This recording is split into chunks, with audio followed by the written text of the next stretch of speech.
In a way, cinema and fashion have always gone hand in hand since the days of the silent films.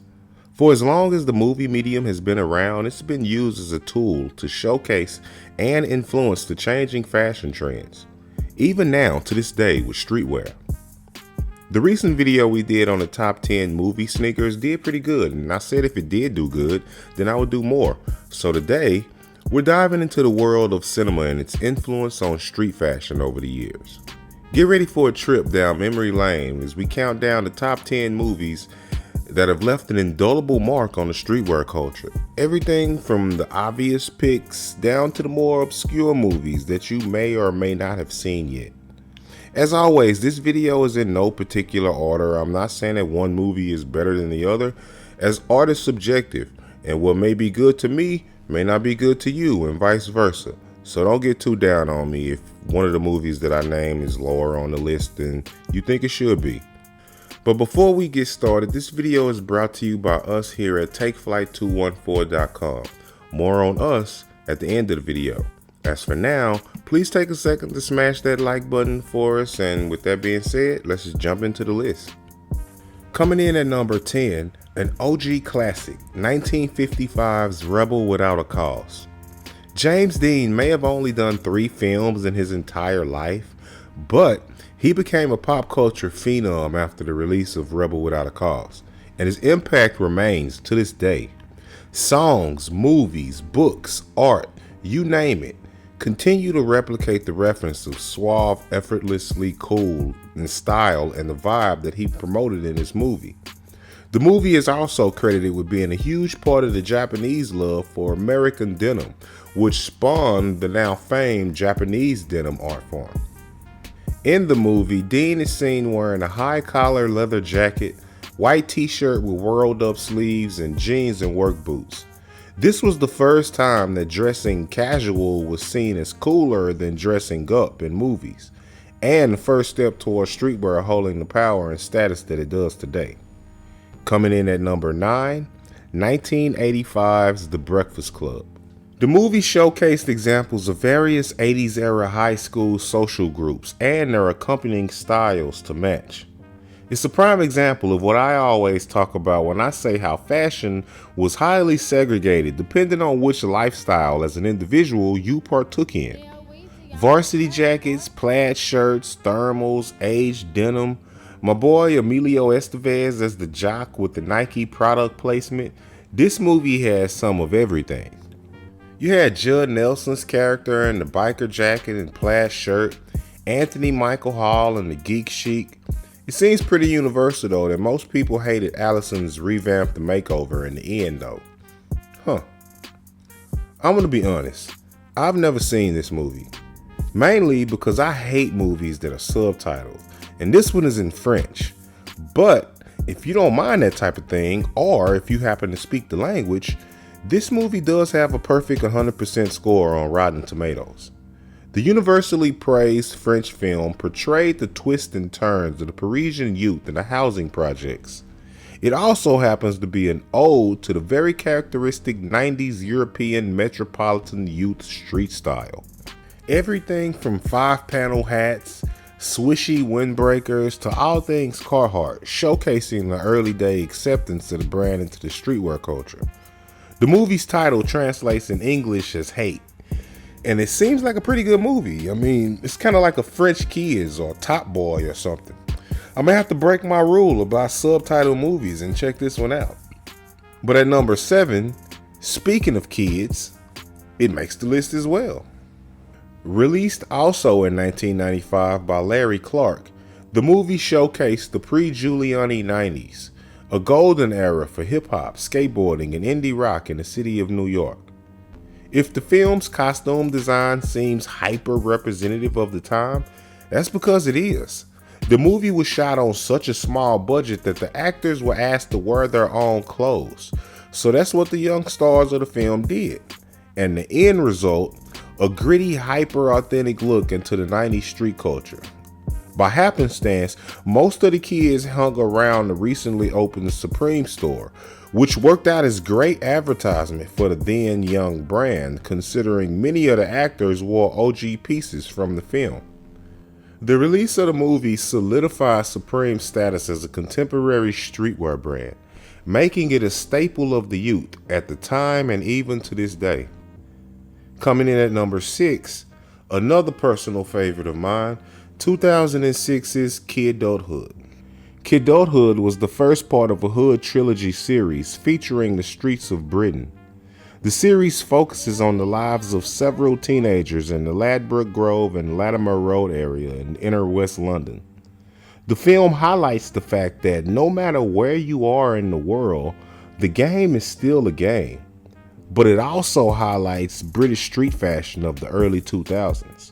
I've talked about this movie being one of my favorite hood movies from back in the day because it was one of my first glimpses into the UK street culture.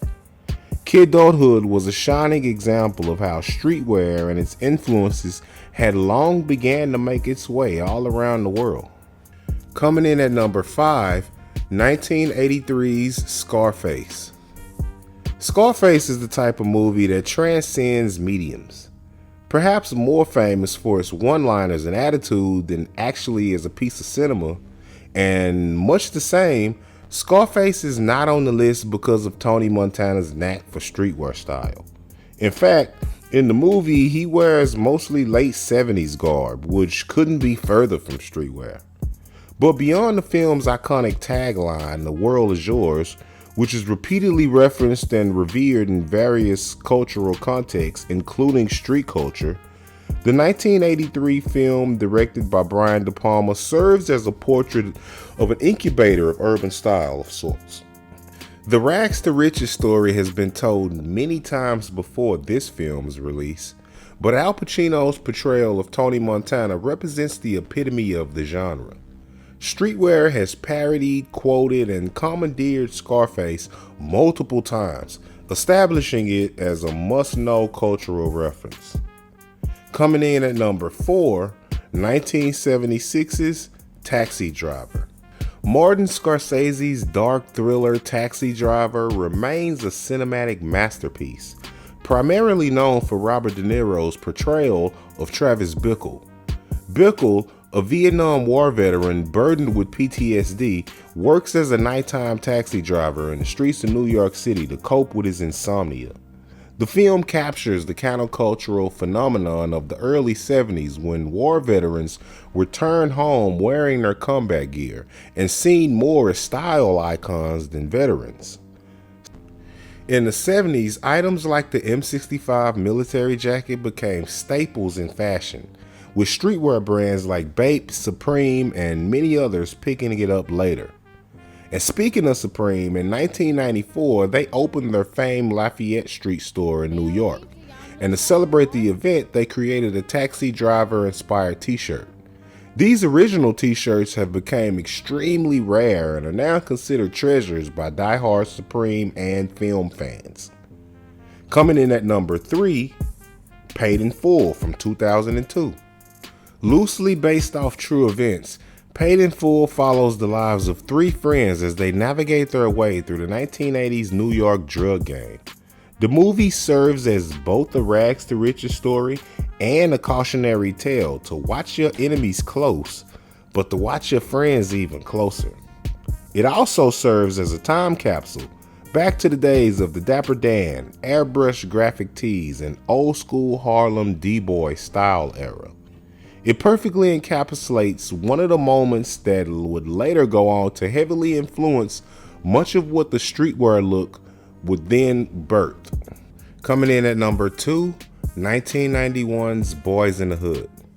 It's certainly not a new notion that fashion is reciprocal and trends of yesteryear, whether good or bad, ultimately return in one way or another.